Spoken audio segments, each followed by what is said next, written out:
All right, let's talk about something huge. We're going to look at that tricky intersection where climate change, global trade, and farming all collide. We all know farmers are on the front lines, dealing with a changing climate every single day. But the policies meant to help them? Well, they can get really complicated really fast. So, let's get into it. And this, right here, is the central question. It's a real tightrope walk. On one side, countries absolutely want and need to support their farmers against everything from floods and droughts to new pests. But on the other side, there are global rules in place to stop countries from unfairly propping up their producers and messing up the market for everybody else. So how in the world do you solve one problem without causing a whole new one? Before we can even get into the global rulebook, we've got to get a handle on the fundamental challenge that farmers are up against.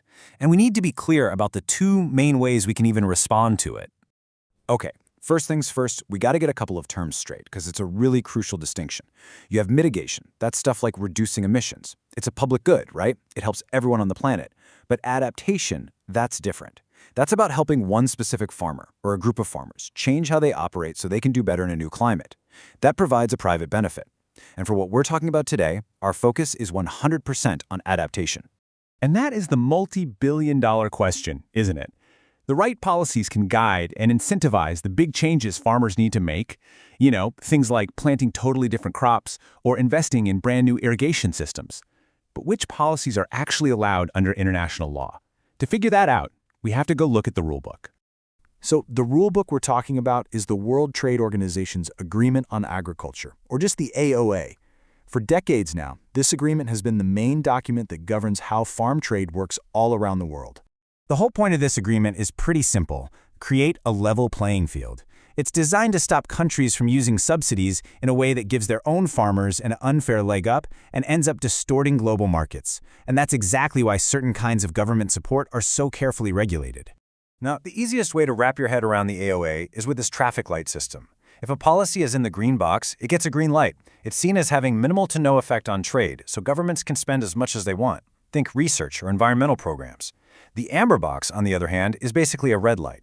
This is stuff like price supports that directly distort trade, so it's strictly limited.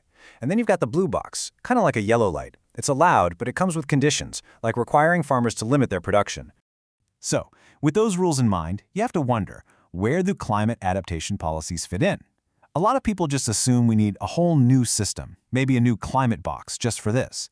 But the research shows something pretty surprising. The answer is already there. The green box isn't the problem, it's the solution. Just take a look at what's already allowed in the green box, with no spending limits whatsoever. Governments can pour money into giving farmers the knowledge and tools they desperately need. We're talking better, more local climate forecasting, funding R&D for crops that can handle drought or floods, developing smarter irrigation tech, and then training farmers on how to use all this new stuff. And the green box is incredibly broad. It's not just about information. It's also about building real, physical resilience. This covers public investments in big things like water management projects, better rural roads, even broadband access. It also allows for programs to fight new pests and diseases, and for payments that support environmental services, which also helps with adaptation. When you look at a field like this, you can really see how all those policies start to connect. I mean, the research that went into the seeds, the irrigation tech that might be under the soil, the roads that get the food to market, all of it can be supported through the green box. The goal is to keep this land and the people who work it productive even as the climate changes. And believe it or not, the green box isn't even the only tool in this shed. The current rules actually have even more flexibility built in for governments who want to help their farmers adapt. For instance, those blue box payments can be tied directly to adaptation requirements. Developing countries get special treatment. They're allowed to use certain subsidies for key investments in farm inputs. And even in that super restricted amber box, most developing nations are so far below their spending limits that they actually have a lot of room to maneuver if they want to. So, okay, after looking at the challenge, the rules, and the incredible flexibility that's already in the system, what's the final verdict here? What's the bottom line on climate adaptation and the WTO? This quote from the source material really just sums it up perfectly. The experts who've studied this conclude that creating a special, new category, a new box for climate adaptation, just isn't necessary. And why not? Because the toolkit we already have is more than powerful enough to get the job done. So if we go all the way back to the question we started with, it turns out that the big tension we thought existed between helping farmers and following trade rules is pretty much a myth. The WTO's agreement on agriculture isn't some roadblock to climate adaptation. It actually provides a clear, legal framework for doing it the right way. And this is why this all matters so much. As climate change continues to shift where we can grow food and how we grow it, international trade is going to become even more critical for keeping the world fed. Helping your own country build resilient farms with smart, non-distorting policies is the key to making sure every nation can both feed its people and play fairly in that global market.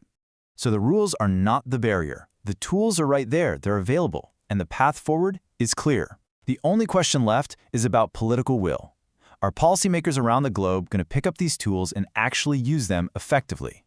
The future of our entire food system might just depend on that answer.